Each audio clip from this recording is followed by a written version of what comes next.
Neck కోసం 3.5 ఇంచులు, అక్కడ నుండి కిందికి 3 ఇంచుల దగ్గర మార్క్ చేసి రౌండ్ నెక్ గీయండి. ఆ రౌండ్ నెక్ నుంచి కిందికి 1 ఇంచ్ దగ్గర మార్క్ చేసి దానికి అడ్డంగా 3.5 ఇంచులకు మార్క్ చేయండి. ఇప్పుడు బ్లౌజ్ కింది నుండి పైకి 2.5 ఇంచులకు మార్క్ చేసి అక్కడ నుండి పక్కకి 3 ఇంచులు మార్క్ చేసుకొని దాన్ని కూడా ఇలా బాక్స్ అయితే గీసి ఇప్పుడు ఫోల్డింగ్ సైడు హాఫ్ ఇంచు ఇలా పైన 1 ఇంచు వదిలేసి హాఫ్ ఇంచు ఇలా మార్క్ చేసి లైన్ కొట్టండి.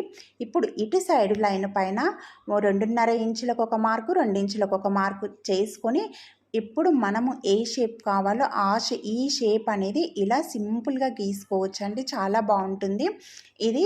పిల్లల క్రాప్ టాప్స్కి అలాగే బోట్ నెక్ బ్లౌజెస్కి అయితే చాలా బాగుంటుంది ఇది. అయితే దీన్ని కట్ చేయడం మనము మధ్యలో నుండి ఇలా పేపర్ని ఇలా మడిచి మధ్యలో ఒక చిన్నగా కట్ చేసి అప్పుడు మొత్తం కటింగ్ అనేది చేసుకోవాలి. నచ్చితే లైక్ చేయండి. Please subscribe.